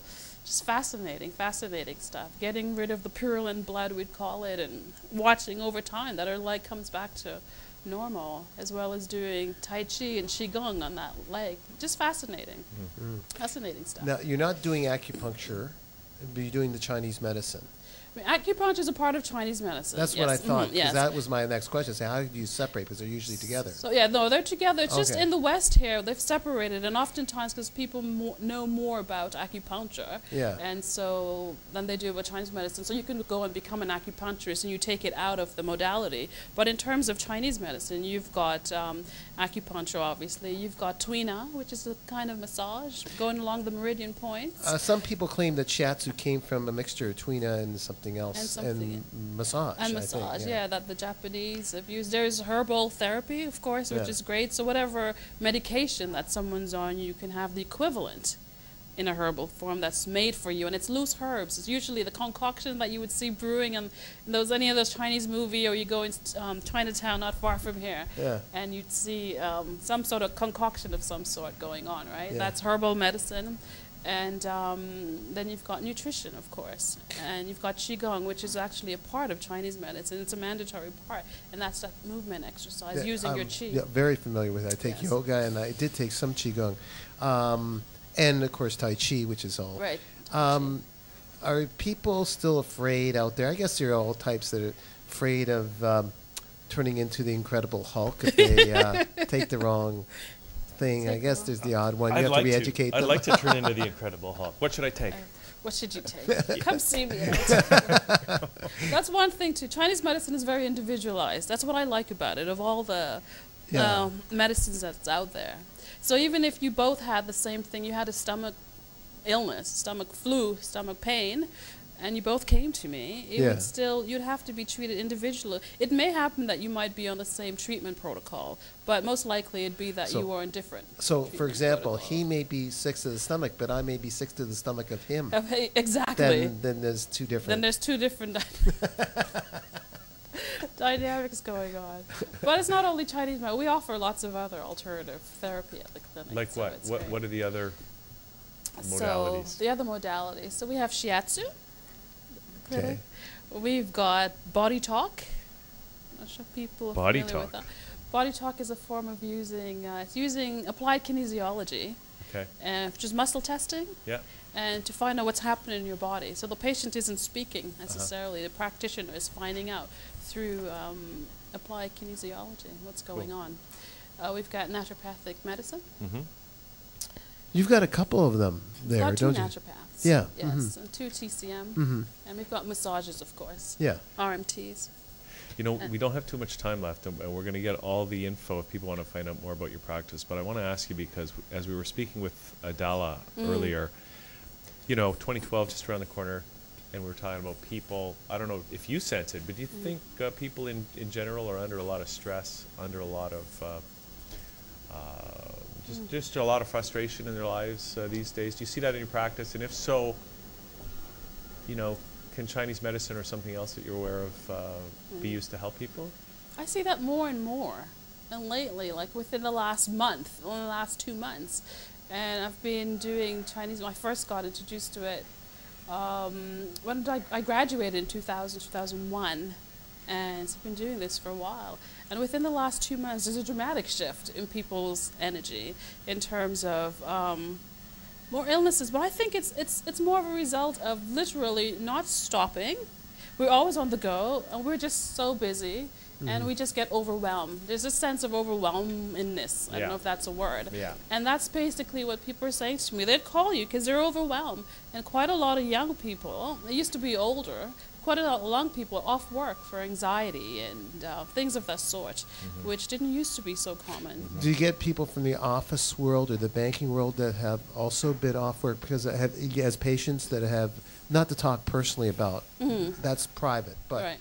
but have people that from the so-called safe office desk right near the window, they made it to that spot and they just suddenly couldn't handle it and they left? Oh, yes.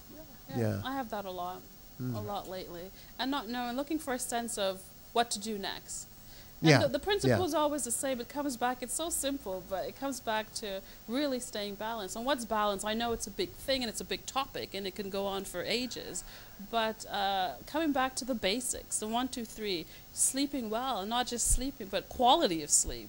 Like going to bed at a certain time, like simple principle that you tell people and they're thinking, okay, I so didn't pay my money to come and hear this. But when you explain to them the importance of it. Again, they already knew, but re-explain the importance to it within what's happening within their body, and they apply it. They're absolutely amazed. Simple things like going to bed on time, drinking your water, and eating properly.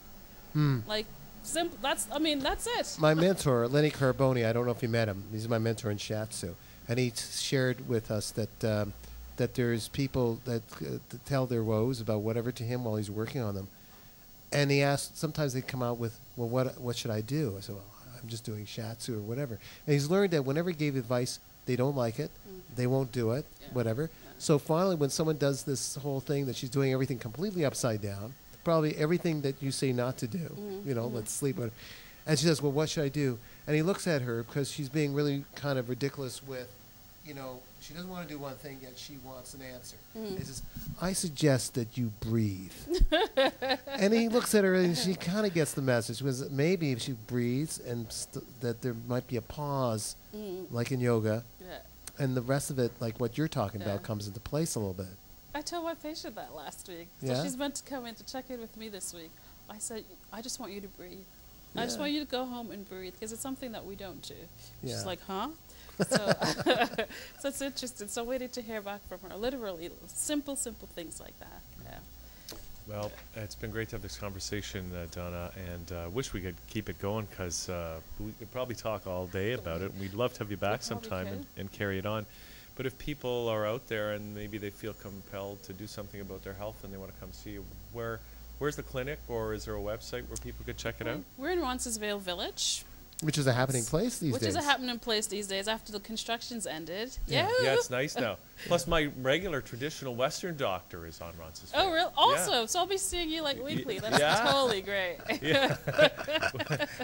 And our website is www.alloneclinic.com. Like all one spelt out? Yes. All O-N-E? ALLONECLINIC. You know how to spell clinic, right? Alloneclinic.com? Yes. Okay. I like to use a K, Dan, because your name's spelled with a K. With a K. Yeah. No, I don't. I mean, so that's where we are. Okay, alloneclinic.com. All right. Well, this has been great to meet you, Donna, and really exciting to have this conversation. It's my pleasure. Are you going to eat some goji berries later today? I'm going to eat some goji berries later on. I heard you can live to be 235 years old if you eat goji berries. Is that what you do? I thought it was the magnetic ring I'll that do kept anything. you. That kept look, you. I got this thing here. Look, it's quantum scalar energy. Oh, right, it's got a scalar energy. Do you have one of these too? I have one. What do these do? A patient of mine has got one. I've got the other version, not that company. I've got another company's version. What do they do though? They balance you. Really? Yeah. And you've had an amazing thing. If you had a respiratory problem, let's say, and you kept it close to your lungs, it can clear up. I got them right here. Close to your heart? Well, it's close to my lungs are close to that too, yes. Right? Mm-hmm. Well, why are you wearing it? Because I'll believe everything.